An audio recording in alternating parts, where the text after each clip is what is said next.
The first commitment of the football roster happened. His name is Roger Gradney.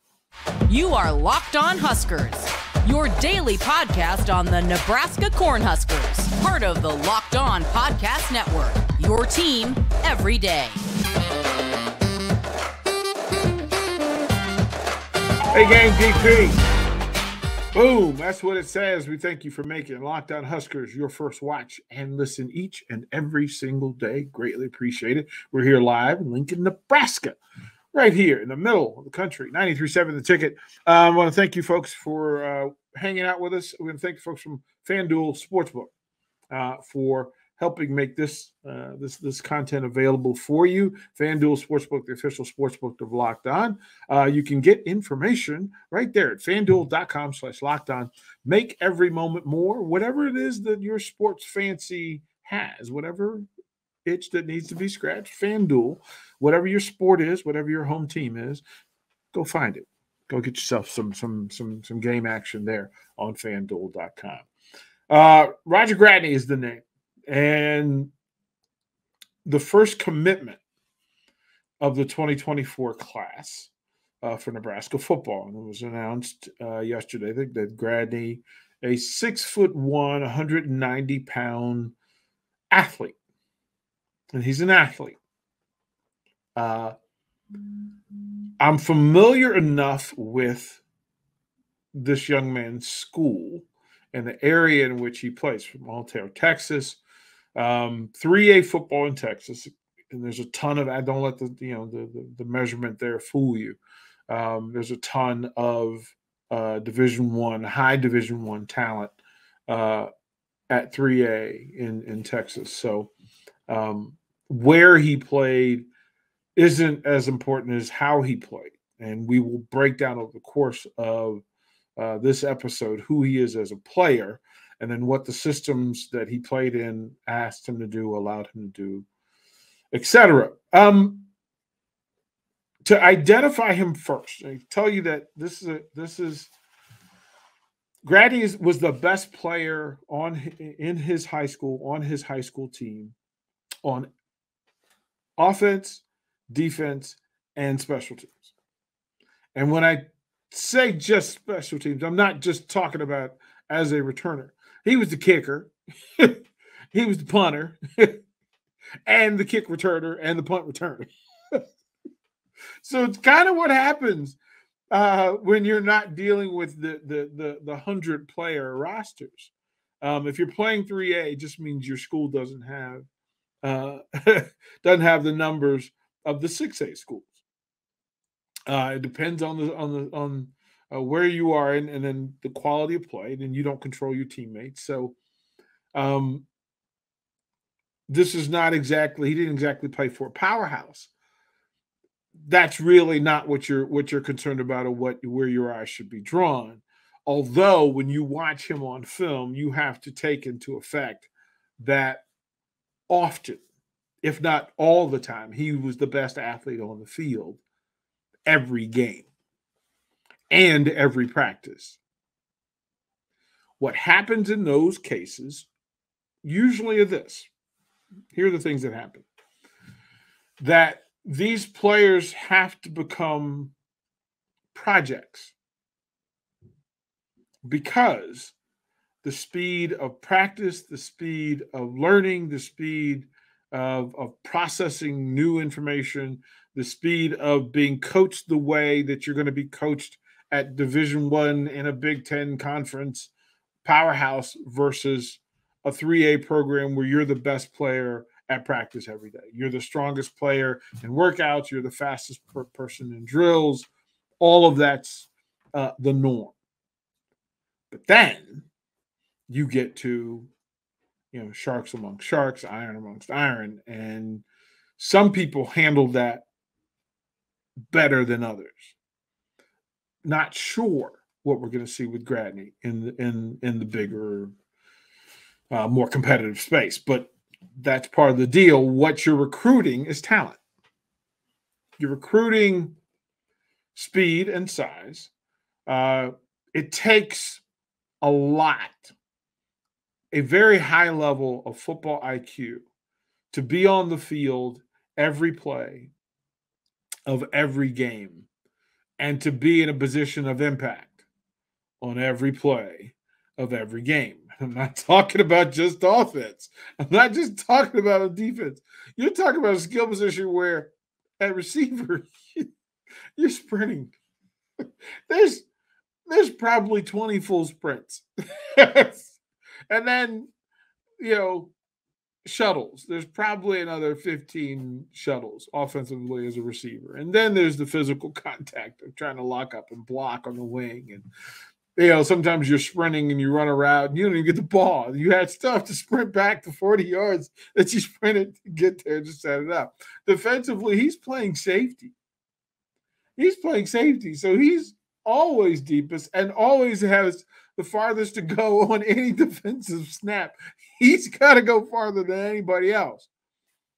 And this is a young man that also would not only cover sideline to sideline from the middle of the field, he was a single high safety. Like they put him back there, let him play single center field to allow him to go and clean up the messes that would happen in front of him. So if somebody broke through the line of scrimmage on a dive, he was supposed to come up at 190 pounds and fill and knock some running back off his cleats. He was also supposed to get to the sideline to protect the corners on the deep routes, which is kind of what happens in 3A ball in Texas. I can tell you. I coached 3A in Texas, and I can tell you sometimes we threw the ball 50 times a game. And what I wanted to do was have this safety who sat in middle field to have to go 25 yards this way, then back to the middle of the field. Then the next play, 25 yards the other way, back to the other field. Because I figured at some point I was going to wear him out. And the thing about that safety, single high safety is I only need to beat him once for it to really matter. But this Gradney handled this at a very high level with not a lot of help around him. Now, he received some quality coaching, I can tell you that. Because the route combinations that were put in play, things that we'll talk about here in the next segment, the route combinations and the things that he was asked to do defensively fit what this group of Nebraska coaches are saying they want to do.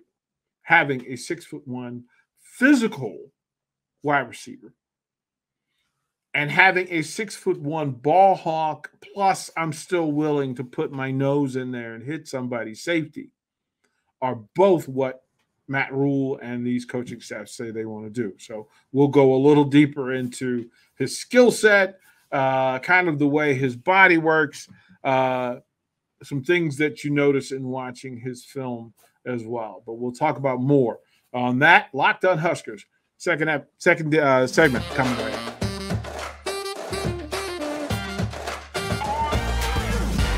Hey, gang, welcome back to Locked On Huskers. Again, thank you for making Locked On Huskers your first stop, listen, watch each and every single day for your best coverage of the Huskers. We want to send you over on your second watch to Locked On College Basketball.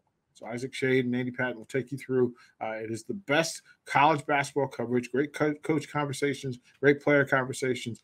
Get all your details for on and off the floor, and then help you get set up for March Madness as well. So go catch Locked On College Basketball on YouTube or whatever way you consume your podcast. We're talking about Roger Gradney, first commitment for the class of 2024 for Nebraska. This was announced on his social media yesterday that he was committing to the University of Nebraska.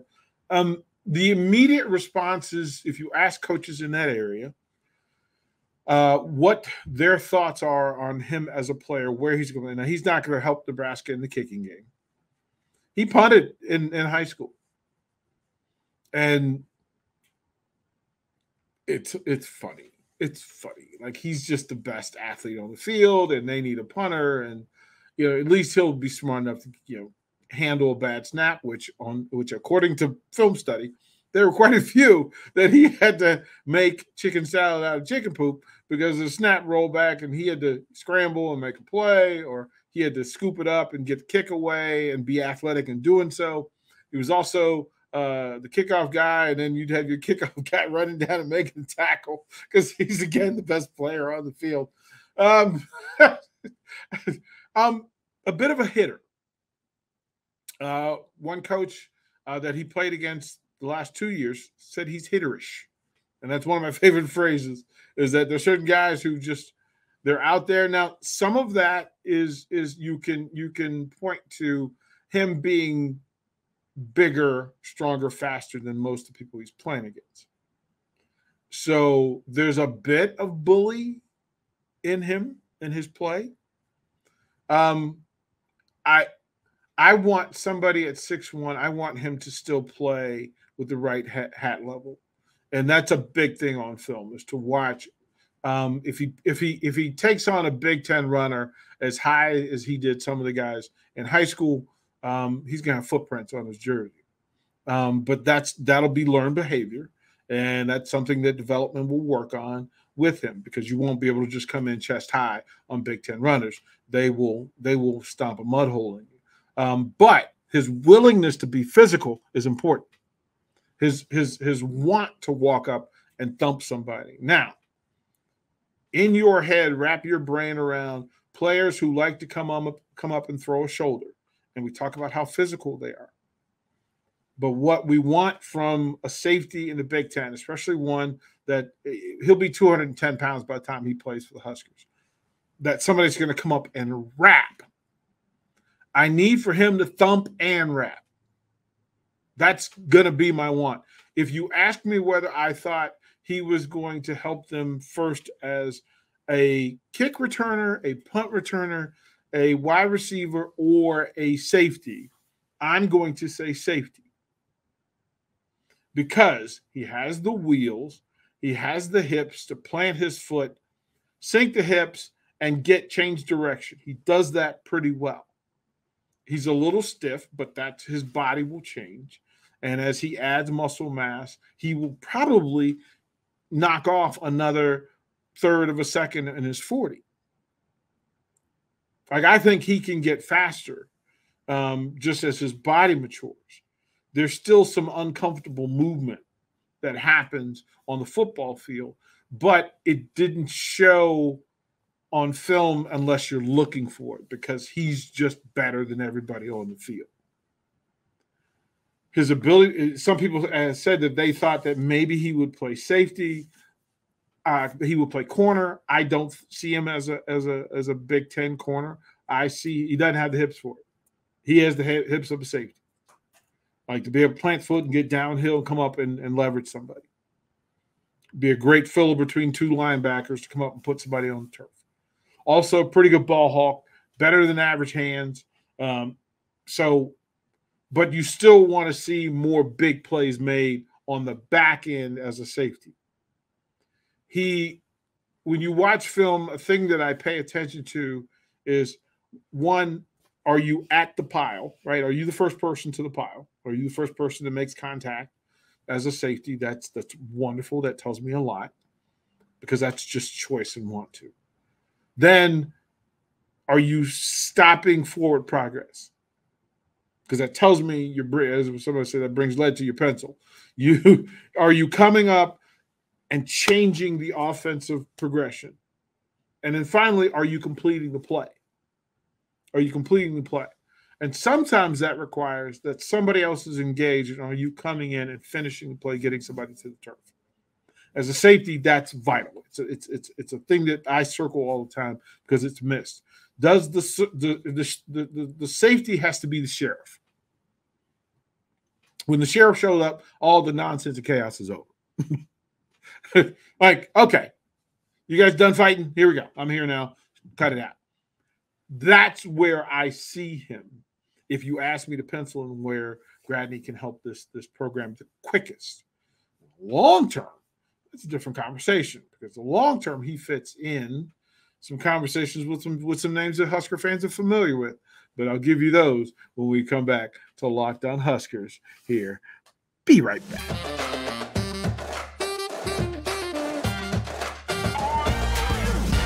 Welcome back.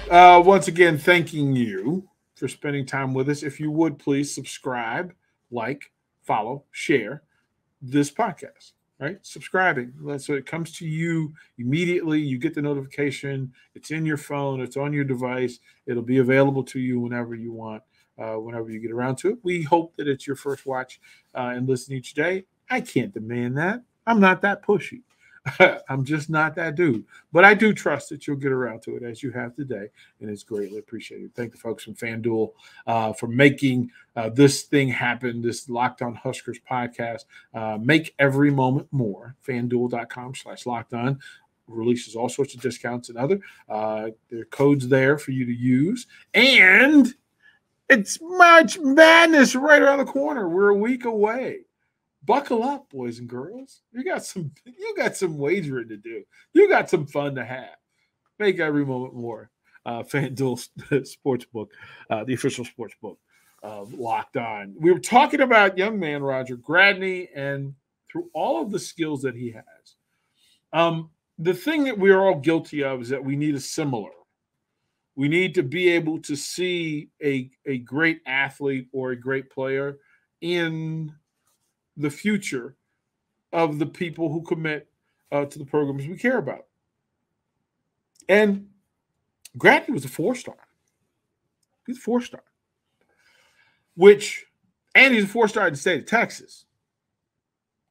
So I do want to say kudos to Nebraska for going into Texas and getting a 4-star out of there. Now pay attention to who else offered him. Although I will also tell you, if I like a player, I don't care who else offered him. If I like his skill set, I don't care who else offered him. And one of my pet peeves in the world is to send a player to a coach and have the coach immediately ask, well, who else offered him? That has nothing to do with it. Don't ask me that. Go look at his tape and tell me what he can play for you. That's the important thing. Does he fit what it is that you do? Does he fit what it is that you're trying to accomplish?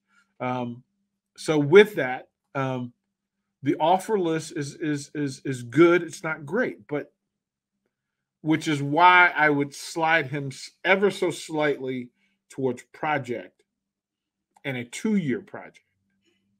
The year one is going to get acclimated, change the body, figure out what happens to the 6'1", 190-pound body in Nebraska's program, where the nutrition changes, the workouts change, the facilities change. If he's 6'1", 190 pounds down in Texas, he gets to Nebraska and becomes focused for 9 months in changing his body.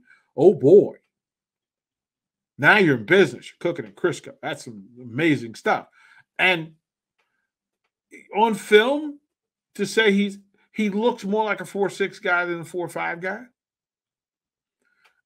Can run away from most players in 3A, but there were a couple of guys in 3A that they got a good angle and ran him down, but he's physical as well. So think big physical receiver think more Art Monk than Gary Clark. Think Chris Carter more than Randy Moss. That sort of thing. Think in recent history, think more Xavier Betts than Alante Brown. Doesn't have the wiggle, doesn't have the quickness of foot, doesn't have the natural athletic arrogance in speed and quickness. But when it comes to the strength side of it, he has it. And that's why I think he ends up on the defensive side of the ball, back there in center field, coming up to clean up folks, pick off some passes. I think the hands, his hands, he has good receiver hands. He has better safety hands. That's why he's on that side of the ball a little bit more. And again, this is a guy that could land as a kickoff returner early, but he's a bit straight up for me, because that's when your body becomes a target. It didn't hurt him in high school. Didn't hurt him at 3A in Texas. Now, I would love to. I'm going to go back and look at some of his 7-on-7 tape, see what it looks like there. But in the full 22, physical is the word that comes to mind. Smart, because he's around the ball. Even if he's not the playmaker, he's around the ball. There's several instances where he was around the pile and somebody fumbled, he picked it up, scooped, and scored. But some of that is playing down. Some of that would change if you're playing up. That's just me. That's just me. I like the young man. I'm told that his academics are in good order. Good personal situation, good young man in that space. That may play into why he's your first commitment up 2024. But we will see. I don't expect him to walk on campus and be the big man on campus immediately. But I do see him helping them within 2 or 3 years. So that's where I stand on Roger Gradney. Welcome to Lincoln, Nebraska. Welcome to Nebraska football, young sir. Again, we thank you for making Locked On Huskers your first watch and listen each and every day. Your second watch and listen should be Locked On College Basketball. Isaac Shade and Andy Patton take you through on and off the floor all that you need to know, whether it's talking to coaches, talking to players. They'll get you all set up for the basketball that you love, the teams that you love, and that thing, that insanity that is March Madness. So they will get you prepared for that. Locked On College Basketball, YouTube, or wherever else you consume your podcast. We'll close out this episode of Locked On Huskers with the 3 words we love so much. Go Big Red.